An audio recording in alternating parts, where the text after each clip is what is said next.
Hello, welcome to Abhipedia. My name is Mirza Saddam Hussain और आज हमारे साथ हैं मुदस्सिर खान। इन्होंने यूपीएससी ईपीएफओ में ऑल इंडिया रैंक 347 हासिल किया है।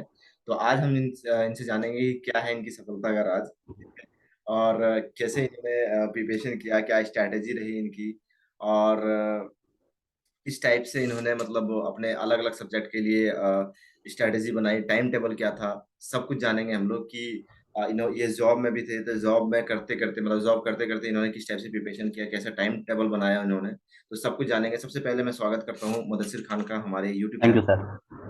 Thank you sir. कैसे हैं मुदस्सिर? बस सर बढ़िया है। अब तो रिजल्ट भी आया है तो काफी खुश भी है अब तो। तो सबसे पहले ये बताइए क्या रिएक्शन था आपका और आपके फैमिली का जब आपका रिजल्ट आया। हाँ सर, एक्चुअली जो है कि कभी और कोई एग्जाम दिया नहीं था मेरा। जो है 2018 में पास आउट हुए थे, तो उससे पहले जो है 2018 में एक बार इंजीनियरिंग सर्विसेज का एग्जाम दिए थे, तो उसमें पास हुए थे। लेकिन मेरा मोटिवेशन जो था, मतलब मेरा एम जो करके था, वो कभी उस तरफ की जॉब का था ही नहीं। जैसे फील्ड फील्ड जॉब का, इंजीनियरिंग से रिलेटेड जॉब का था ही नहीं। इन सब टाइप जॉब का ही था। और प्रिपरेशन मेरी हमेशा से एसएससी सीजीएल में एक पोस्ट आती है डबल एओ की सर। जी तो उस डबल एओ की पोस्ट के लिए ही हमेशा डेडिकेशन थी। लेकिन सरकमस्टांसेस कुछ ऐसे थे कि एसएससी का पेपर दिया नहीं। जी तो 2020 में ऐसे ही एक वेबसाइट जो है स्क्रॉल कर रहे थे, जी तो देखा कि इसके बारे में हमें पता नहीं था, इन्फोर्समेंट ऑफिसर अकाउंट्स ऑफिसर के बारे में, जॉब के बारे में हमें पता नहीं था। लेकिन एक जो है साइट जो है स्क्रॉल कर रहे थे, तो उसमें देखा कि यूपीएससी एक जो है नोटिफिकेशन निकाली है। जी तो यूपीएससी की नोटिफिकेशन जनरली सब पढ़ते ही हैं कि कौन सी है, तो उसको हमने खोला और उसमें देखा कि 4800 ग्रेड पे की जो है कि जॉब है और अकाउंट्स ऑफिसर की ये है। तो एसएससी में इतना कंपटीशन बीट करके मेरे ऊपर टैग लगता है एसएससी का ही, और यहाँ पे यूपीएससी का टैग लगता, तो एक गजब की मोटिवेशन। उसी दिन नोटिफिकेशन पढ़ने के बाद से ही मैंने सोच लिया था जी। कि ये जॉब मतलब लेनी है तो किसी भी हाल टारगेट में। टारगेट आपने उसी दिन से ले टारगेट, लिया है। हाँ मेरा टारगेट उसी दिन से हो गया था। जी। और तो सबसे पहले तो आप अपने बारे में बताइए कुछ कि हाँ कहाँ से बिलोंग करते हो आप, एजुकेशन क्वालिफिकेशन क्या है आपकी। जी सर, मेरा नाम तो जैसा आपने बता ही दिया कि मुदस्सिर है। और मेरा जो है होम स्टेट जो है उत्तर प्रदेश। उत्तर प्रदेश में आजमगढ़ डिस्ट्रिक्ट से बिलोंग करते हैं हम। जी तो आजमगढ़ डिस्ट्रिक्ट से ही मेरी बेसिक एजुकेशन हुई थी, जो क्लास 8 तक होती है। तो जी बेसिक एजुकेशन मेरी आजमगढ़ से, आईसीएससी बोर्ड से थी। जी और इसके बाद जो है हम चले गए दिल्ली। दिल्ली का मतलब है कि जामिया मिलिया इस्लामिया में मेरा एडमिशन हो गया। वहाँ 9 to 12 किया। फिर उसके बाद बीटेक भी मेरा वहीं से हुआ। और सारी मतलब हायर स्टडीज जो भी थी मैं बीटेक ही तक किया। तो बीटेक करने के बाद कुछ सरकमस्टांसेस ऐसे आ गए थे कि हमें वापस घर पर आकर जॉब ज्वाइन करनी पड़ी। तो अभी करंटली हम गवर्नमेंट जॉब में ही हैं, बेसिक शिक्षा अधिकारी कार्यालय में। जी जी तो बेसिक शिक्षा विभाग में अभी हम क्लेरिकल पोस्ट पर हैं। जी तो अभी तक जो है मेरी जर्नी यहीं तक रही है। उसके बाद जो है कुछ हुआ था, जैसे कैंपस प्लेसमेंट में भी वहाँ पे अपॉर्चुनिटी थी। लेकिन वहाँ पे जो वर्क कल्चर होता है कैंपस प्लेसमेंट का, वो मतलब कैंपस प्लेसमेंट में जो भी कंपनीज आती हैं वो जब रिक्रूट करके ले जाती हैं, तो जी वहाँ का वर्क कल्चर का रिव्यू बड़ा नेगेटिव था मेरे सीनियर्स का। जैसे टीसीएस आती है और भी कंपनियां आती हैं, जी तो बड़ा नेगेटिव जो है एक रिव्यू था कि आपकी जो है वर्क लाइफ बैलेंस की जो है धज्जियां उड़ जाती हैं। तो हाँ, तो वो लोग जो है रिकमेंड नहीं कर रहे थे। वो लोग कह रहे थे कि अगर आपको जो है कुछ अच्छा करना है तो गवर्नमेंट जॉब में ही जाइए, वहाँ पे स्टेबिलिटी फलाना ढिमकाना सब कुछ जैसे जो भी गवर्नमेंट जॉब में होता है, तो जी यहाँ पे मत आइए। तो मेरे पास दो अपॉर्चुनिटी थी। एक तो यहाँ हम तो यहाँ ज्वाइन कर लेते बेसिक शिक्षा विभाग में, जी या तो फिर हम टीसीएस में रिक्रूट हो जाते। तो वहाँ टीसीएस में हालांकि सैलरी ज़्यादा थी, लेकिन आई प्रिफर्ड कि हम यहाँ पे ही ज्वाइन हो जाएं बेसिक शिक्षा कार्यालय में। तो यहाँ पे क्लेरिकल पोस्ट थी और काम भी बहुत नहीं होता था। हालांकि कोरोना के टाइम में हो भी गया था, लेकिन कोरोना के टाइम में जब पीक लॉकडाउन चल रहा था, तो वो मेरे लिए एक अपॉर्चुनिटी बन गई थी सर। जी जैसे अपॉर्चुनिटी का मतलब कि अकाउंट्स और लेबर लॉ से तो मेरा दूर दूर तक कोई रिश्ता नाता नहीं था।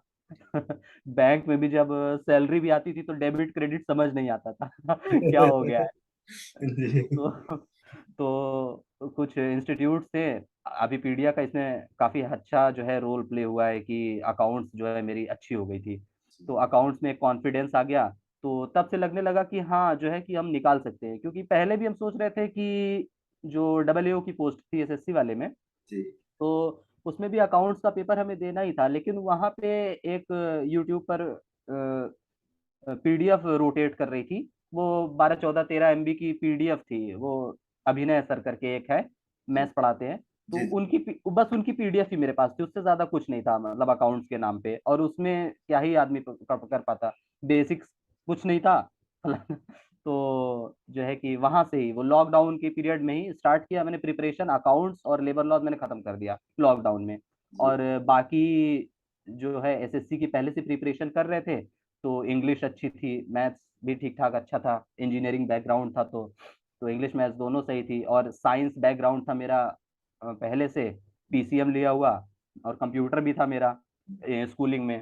तो वहां से काफी हेल्प मिल गई थी हमें चीजों को, मतलब कॉन्सेप्ट जानने की जरूरत नहीं थी, बस क्रैम कर जाने की जरूरत थी, रट जाने की जरूरत थी चीजों को। तो वहां पे एक बड़ा अच्छा जो है कि मेरा बैकग्राउंड जो है मेरा बड़ा हेल्प कर दिया इस चीज में। और इस बार का जो ईओएओ का पेपर आया था, ईपीएफओ का जो पेपर आया था सर, वो दरअसल उसका झुकाव जो है, उसका इंक्लिनेशन जो है वो एसएससी की तरफ ही था।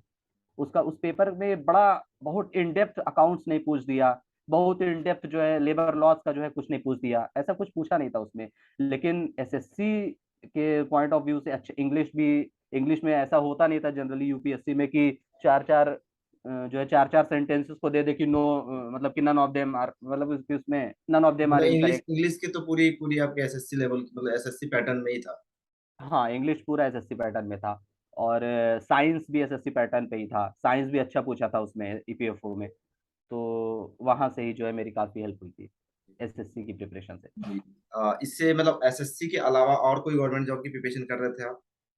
नहीं सर, जैसे और भी कैंडिडेट्स यहाँ पे होंगे जो बोल रहे होंगे कि मैं यूपीएससी की प्रिपरेशन डेडिकेटेडली कर रहा था, ये पेपर आ गया तो मैंने दे दिया। तो मेरा ऐसा नहीं था, मेरा ये था कि जब ये नोटिफिकेशन आई तो मेरा यही सब कुछ हो गया। मतलब यही मतलब कि टारगेट था आपका? हाँ, यही टारगेट ही फिर मेरा सेट हो गया। तो मतलब इससे पहले यूपीएससी का एग्जाम आपने नहीं दिया, यूपीएससी का पहला एग्जाम आपने ईपीएफओ यू का दिया? यूपीएससी का एग्जाम इंजीनियरिंग सर्विसेज का दिया था सर। अच्छा, इंजीनियरिंग सर्विसेज का दिया था। इंजीनियरिंग सर्विसेज का दिया था, वो निकाल भी लिया था, प्री निकाल लिया था। हम्म। लेकिन मेंस देने के लिए जो है नहीं गए थे। मेंस देने के लिए दरअसल इसलिए नहीं गए क्योंकि मेरी जो यहाँ पे बेसिक शिक्षा वाली जो है ये ज्वाइनिंग थी, और उसी दिन मेंस का पेपर भी था, और हमें लगता भी नहीं था कि मेरी इतनी अच्छी प्रिपरेशन है कि हम मेंस निकाल लेंगे, जो सही बात ऑनेस्टली स्पीकिंग। जी। तो हमने सोचा कि पहले यहाँ पे ज्वाइनिंग ही कर लेते हैं, और अदर का भी मतलब सोचेंगे, फिर से निकाल लेंगे तो फिर से दे देंगे। तो सबसे पहले अगर हम लोग देखें कि कोई भी स्टूडेंट का वीक एरियाज होता है और आपका फेवर एरियाज में होते हैं, तो यहाँ पे जैसे कि आप एसएससी की प्रिपरेशन कर रहे थे, तो क्वांट हो गया, रीजनिंग हो गया, मैथमेटिक्स होगी, हम्म। ये आपके फेवर एरियाज में थे। उसके बाद आपने जनरल अकाउंटिंग प्रिंसिपल और इंडस्ट्रियल रिलेशन के बारे में बता ही दिया कि किस जी। टाइप से आपने प्रिपरेशन की। लेकिन इसके अलावा जो आपका जो मेजर सब्जेक्ट था वहाँ पे, जैसे कि इकोनॉमिक्स होगी, industrial sorry Indian freedom struggle हो गया, पॉलिटी होगी, सोशल सिक्योरिटी होगी, तो इन लोगों इस इन सब्जेक्ट के लिए क्या प्रिपरेशन, मतलब क्या स्ट्रेटेजी थी आप? सर सोशल सिक्योरिटीज और ये सब जो है, मेरा करंट जो था वो ऐसा ही बेस्ड था, जैसे जो करंट की प्रिपरेशन जो हम कर रहे थे सर, जी वो एक तो एक करंट होता है, वो तो सिंगल लाइनर होता है कि जैसे कि वर्ल्ड प्रेस इंडेक्स में इंडिया की रैंकिंग क्या है, वो सिंगल लाइनर वाला करंट। तो सिंगल लाइनर वाला करंट जो है उसके लिए तो मैंने यूट्यूब की हेल्प ली थी, वो मतलब यूट्यूब से ही पढ़ रहे थे। और एक करंट होता है वो स्कीम बेस्ड होता है, तो स्कीम बेस्ड करंट जहां तक मेरे को लगता था कि वो ईपीएफओ में, क्योंकि यूपीएससी का एग्जाम है, तो स्कीम बेस्ड करंट अफेयर्स जो है वो ज्यादा पूछा जाएगा इसमें। और मेरी ऑर्गेनाइजेशन भी ऐसी थी ईपीएफओ वाली की स्कीम, इसमें स्कीम का इम्प्लीमेंटेशन ही होता है। तो जो है कि एक एक स्कीम को मैंने देखा कि गवर्नमेंट की स्कीम रिसेंटली एक साल में, पिछले एक साल में रही क्या क्या है, और उन स्कीम्स को निकाल के मैंने नोट्स बनाना शुरू किया सर। उसमें जो भी इंपॉर्टेंट पॉइंट्स हमें लगते थे तो उसको एक जगह मैं अपना नोट्स बनाना उसको शुरू किया, जो जो भी सारी मेजर मेजर स्कीम्स थी, और जो छोटी मोटी स्कीम्स थी उसका भी ओवरव्यू एक बार मैंने रख लिया था। तो स्कीम्स की प्रिपरेशन और करंट की वो जो सिंगल लाइनर वाली प्रिपरेशन है वो दोनों हो ही गई थी। और यही था मेरा करंट का, तो यही था सर। जी। और फिर इंडियन फ्रीडम स्ट्रगल कहाँ से पढ़ा था? इंडियन फ्रीडम स्ट्रगल के लिए जो है मेरे को पढ़ना पड़ा था, इसके लिए जो है मेरा एक किताब आती है राजीव अहिर सर की, वो स्पेक्ट्रम करके। जी जी। तो स्पेक्ट्रम जो है मैं रट गया था सर, स्पेक्ट्रम जो है दो बार 3 बार पढ़ गया था। एक बार पढ़ गया, एक बार ऐसे ही पढ़ गया बस, और दोबारा जो है पढ़ने में उसको जो है हाईलाइट करता गया। जो जो इम्पोर्टेंट मेरे को लगा सेकंड रीडिंग में। और थर्ड रीडिंग मेरी बस जनरली वही थी जो हाईलाइटेड पड़ा हुआ था, उसी को बार बार देख रहा था कि मतलब क्या, ताकि वो दिमाग में जो है सिल्ट हो जाए, अंदर चला जाए, बैठ जाए।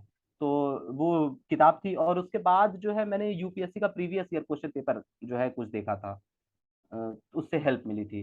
तो मैं देख रहा था कि करस्पॉन्ड क्या चीजें कर रही हैं स्पेक्ट्रम में और प्रीवियस ईयर पेपर में, ये करस्पॉन्डिंग जो इंटरसेक्शन है वो क्या है। तो जो इंटरसेक्शन था उसमें मेरा ज्यादा एम्फेसिस था जी। जी। और पॉलिटी के लिए तो सर लक्ष्मीकांती बाइबल है, तो वही पढ़ा था। और जैसे कि अब अगर टाइम टेबल की बात करें कि कोरोना का टाइम था, 2019 में नोटिफिकेशन आई थी, 2022 तक रिजल्ट आया, तो लगभग एक ढाई डेढ़ दो ढाई साल की ये प्रोसेस चली। तो और बीच में पैंडेमिक भी आया, तो पैंडेमिक में बहुत सारे ऐसे स्टूडेंट थे जो मतलब पेशेंस नहीं रख पाए, ठीक है, कि एग्जाम भी डिले होते गया। तो इस सिचुएशन में आपने कैसे पेशेंस रखा और क्या टाइम टेबल बनाया आपका पढ़ने का? नहीं सर, बाकी और स्टूडेंट्स के लिए हो सकता है ये एक नेगेटिव पॉइंट रहा हो, लेकिन ये कोरोना का जो लॉकडाउन लगा था ये मेरे लिए बड़ा ही पॉजिटिव जो है एक रोल प्ले कर गया। क्योंकि सर अभी जैसे कि हम वर्किंग में ही हैं, तो वर्किंग में मेरे साथ ये होता है कि सुबह 9 बजे जाते हैं और शाम को 6 बज जाता है आने में, और उसके बाद एनर्जी रह नहीं जाती कि कोई इंसान पढ़ सके। लेकिन जब वो लॉकडाउन लगा तो मेरे लिए वो एक गोल्डन अपॉर्चुनिटी बन गई थी कि मेरी अब अकाउंट्स पढ़ने के लिए और लेबर लॉस पढ़ने के लिए इंसान को बिल्कुल स्टार्ट फ्रॉम स्क्रैचेस करना पड़ता है, बिल्कुल ऐसे समझ नहीं आता है। जैसे और बाकी चीजें हैं जैसे मैथ्स हो गया और क्वांट हो गया, इंग्लिश हो गई, ये सब अगर आदमी ऑफिस में भी बैठ के पढ़ना चाहे तो पढ़ेगा, उसमें वहां पे समझ में आएगा, वो कर लेगा, क्योंकि पहले से पढ़ा हुआ है, उसको बेस बनाने की जरूरत नहीं है। लेकिन अकाउंट्स और लेबर लॉस के लिए तो आदमी को जो है स्टार्ट से बिल्कुल पढ़ना पड़ता है, बिल्कुल फोकस्ड होकर। तो वो जो लॉकडाउन वाला पीरियड था वो मेरे लिए बहुत एक पॉजिटिव रोल प्ले कर गया सर। तो उसमें जो है मैंने सिर्फ यही मतलब पढ़ाई, अकाउंट्स और लेबर लॉस समझ लीजिए, और इसको मैंने मतलब पढ़ा, उसको वो रिपीट भी कर गया। एक किताब उसकी मॉड्यूल आती है आईसीएआई की, institute of chartered accountants of India की एक मॉड्यूल आती है। तो वो मॉड्यूल को मैंने जो है प्रिंट करके अपने पास रखा था, उससे भी हेल्प ले रहा था। क्योंकि अकाउंट्स में इतना भी मेरे पास टाइम नहीं था कि वापस हम टीएस ग्रेवाल पढ़ने लग जाते या फिर एनसीईआरटी उठा के जो है पढ़ने लग जाते। तो यूट्यूब की हेल्प लिया मैंने अकाउंट्स और लेबर लॉस के लिए, प्लस वो जो आईसीएआई की जो मॉड्यूल होती है उसकी हेल्प लिया। तो ये दोनों मेरे लिए सफिशिएंट काम कर गया था। जी। और इसके अलावा अगर हम लोग बात करें इंटरव्यू की प्रिपरेशन किस टाइप से आपने की थी? सर इंटरव्यू की मैंने कोई खास प्रिपरेशंस की नहीं। अब इंटरव्यू के लिए मेरे साथ ये था कि पॉजिटिव पॉइंट कि यहाँ पे हम सरकारी विभाग में काम कर रहे हैं। तो सरकारी विभाग में काम करने का ये मतलब होता है कि आप जो है अधिकारियों के बीच उठते बैठते हैं। तो एक जो एटिकेट्स होते हैं उनके बीच में उठने बैठने के, तो वो आपको जो है बाय डिफॉल्ट आ जाते हैं। आपको मतलब कुछ बहुत फ्लॉन्ट करने की जरूरत नहीं होती, बहुत शो ऑफ करने की जरूरत नहीं होती कि अधिकारियों के बीच ऐसे बैठना है। वो जब जो है हर हफ्ते जब 2 मीटिंग होती है, कभी एसडीएम साहब के साथ हो रही है, तो कभी तहसीलदार साहब के साथ हो रही है, कभी बीडीओ साहब के साथ हो रही है, कभी बीईओ साहब के साथ हो रही है, बीएसए साहब के साथ हो ही रही है। तो वो लोग जब उनके उनके जब प्रेजेंस में बैठना होता है तो वो एटिकेट्स आ जाती है। तो मेरे लिए हमें लगता है कि ये जॉब जो है ये मेजर रोल प्ले कर गया। प्लस हम जो है मिड डे मील स्कीम जो गवर्नमेंट सर्व करती है, मिड डे मील स्कीम, उसको उसका ही इम्प्लीमेंटेशन देखते हैं यहाँ पे डिस्ट्रिक्ट में। तो उससे ही मेरा ज्यादातर ज्यादातर वहां पे इंटरव्यू में जो क्वेश्चन पूछा गया वो ज्यादा मेरा इसी पे बेस्ड था। लेकिन हाँ, नर्वसनेस मेरी शुरू में थी। जैसे कि हम शुरू से सोच रहे थे कि जो है हम इंटरव्यू जो है वो देंगे तो इंग्लिश में, इंग्लिश में इंटरव्यू देंगे। लेकिन जब वहां पे गए तो हमारी जो बोर्ड की चेयरमैन थी वो सुजाता मेहता मैडम थी। तो सुजाता मेहता मैडम ने जो है हिंदी में ही मेरे से पूछा कि आप जो है किस लैंग्वेज में बात करना चाहेंगे। तो अब मेरा पहले से जो है सब पहले से सेट था कि ये बोलना तो इंग्लिश में ही है। अब हम लेकिन यहाँ पे जो है सोचने लगे कि भाई हिंदी में बात कर लेते हैं। तो यहाँ पे ये हुआ कि मैंने उनसे इंग्लिश में ही बोल दिया कि मैं हिंदी में बात करना चाहता हूँ। लाइक मैंने उनसे कहा मैडम से कि ma'am I would like to talk in Hindi. तो उस नर्वसनेस में जो है ये मेरे साथ हो गया था। लेकिन फिर उसके बाद जो है फिर वहां पे इतना कूल माहौल था कि उन लोग भी सपोर्टिव थे, वो लोग काफी सपोर्टिव थे। तो वो लोग जो है फिर अच्छे से एक एक करके जो है क्वेश्चन पूछना शुरू किया, और ज्यादातर क्वेश्चन मेरे जॉब पे ही बेस्ड था। जैसे कि आपने बच्चे मॉक इंटरव्यूज लगाते हैं, जैसे विकिपीडिया के लगाते हैं, जैसा उनसे कुछ फायदा हुआ था? हाँ, अभी पीडिया का एक मॉक इंटरव्यू मैंने दिया था। अभी पीडिया का एक मॉक इंटरव्यू मैंने दिया था। मॉक इंटरव्यू देने का मेरा ये मकसद था कि सिर्फ़ यहाँ से मेरे नहीं समझ में आता कि मेरी कमियाँ क्या हैं, क्योंकि कमियाँ जैसे यहाँ पे हम उठ के चले आते हैं अधिकारियों के बीच, लेकिन वो लोग कमियाँ नहीं बताते हैं आपको, कि आपको जो है कैसे उठना, क्या बैठना है, मतलब आपको पता तो रहता है बाकियों को देख के कि वो कैसे उठ रहे हैं, तो बाकी अधिकारी कैसे उठ रहे हैं, तो आपको भी ऐसे ही उठना है, ऐसे ही बात करना है। लेकिन आपको कोई कमी वहाँ पे नहीं बताता है कि आपने ऐसे क्यों किया, ये गलत था। तो ये चीज़ इस चीज़ के लिए मैंने एक अभी पीडिया का एक इंटरव्यू जो है मॉक लिया था, तो उसमें बस मैं ये जानना चाहता था कि मेरी कमियाँ मेरे को बता दें, ताकि उसपे मैं जो है सुधार कर सकूँ सर। तो अच्छा, वो मेरे लिए आई थिंक मेरे लिए एक पॉज़िटिव रोल लेकर गया था। बहुत सारे एस्पिरेंट हैं हमारे पास जो अभी आगे तैयारी कर रहे हैं, उनको कुछ मैसेज देना चाहो आप तो? मैसेज यही है कि सर, तैयारी के लिए बिल्कुल डेडिकेशन चाहिए रहता है। 2 नाव में पाँव रखने वाला काम जो है नहीं करना चाहिए आदमी को। 2 नाव में पाँव जो है नहीं रखना चाहिए। सर 2 नाव में पाँव रख के जो है हम भी जो है पछता चुके हैं। तो हालाँकि मेरे लिए अपॉर्च्युनिटी आ गई थी तो हो गया ये तो बाय लक, लेकिन डेडिकेशन जो है वो बहुत ज़रूरी है। प्लस अगर अभी अभी अपकमिंग एक नोटिफ़िकेशन है यूपीएससी की, जो कि बड़ी लाइमलाइट में है, एपीएफसी करके, असिस्टेंट पीएफ कमिश्नर की। तो उसके लिए हमें लगता है कि यूट्यूब पर इतना एडवर्टाइज़मेंट उसका हो गया है, और इतने मार्केट में उसके लिए मटेरियल्स फ्लडेड हैं, कि उसके लिए एक सही गाइडेंस की बहुत ज़रूरत है। जी, अगर क्योंकि इतनी मार्केट में इतनी में जो जितने भी स्टडी मटेरियल्स इतने भी फ्लडेड हैं, तो उसके लिए आपको जो है एक बड़ा ही गाइडेंस की ज़रूरत पड़ेगी कि आपको क्या नहीं पढ़ना है ना? तो उसमें आपको करना ये है कि एक किसी की हेल्प लेनी है आपको उसके लिए, और बिना हेल्प के जो रहेगा कि आप बिल्कुल समझ रहे हैं ना कि इतनी ज़्यादा चीज़ें हैं कि आप खो से जाएँगे। तो हमें लगता है कि सर अभी पीडिया जो है ये इसके लिए आप लोग भी प्रिपरेशन करवाएँगे। अगर आप लोग करवाएँगे तो सर हम जो है कैंडिडेट्स को इस ये सजेस्ट करेंगे कि जैसा ईपीएफओ में गाइडेंस था, तो एपीएफसी में भी अगर आप लोग कोई सर बैच स्टार्ट कर दें अगर कैंडिडेट्स के लिए, तो बड़ा ही बेहतर एक इनिशिएटिव हो जाएगा। क्योंकि सर आप लोग जो है एक्सपीरियंस्ड है, आप लोग स्टूडेंट्स को अगर गाइड कर देंगे, तो उनको जो है सर उनको जो है बिल्कुल हर चीज़ की जो है एक खोज नहीं करनी पड़ेगी, है ना? वो चलिए काम अगर आप लोग कर देंगे उनके लिए तो नहीं, नहीं, सर। बिल्कुल, बिल्कुल किया जाएगा, क्यों नहीं किया जाएगा। हम लोग बैठे ही हैं इसीलिए कि हाँ, कुछ मदद हो सके। हाँ सर, नहीं इसमें आपका ईपीएफओ वाले जो ईओए वाले एग्ज़ाम में भी आपका जो है बड़ा एक अच्छा रोल रहा था। क्योंकि सर आप लोगों ने गाइडेंस बड़ा अच्छा प्रोवाइड किया था, अकाउंट्स आपका बहुत अच्छा था, एक ज़बरदस्त एक एमसीक्यू बेस्ड पूरा लेबर लॉज़ का भी अच्छा था। तो वैसा ही अगर ईपीएफओ के लिए अरे इसमें एपीएफसी के लिए भी अगर आप कुछ इनिशिएटिव लेंगे, तो एक मतलब कैंडिडेट्स के लिए बड़ा ही अच्छा एक इनिशिएटिव रहेगा सर। हम बिल्कुल, लोग भी फिर से पढ़ना चाहेंगे आपसे भी। बिल्कुल, बिल्कुल, बिल्कुल, जी। बिल्कुल लिया जाएगा।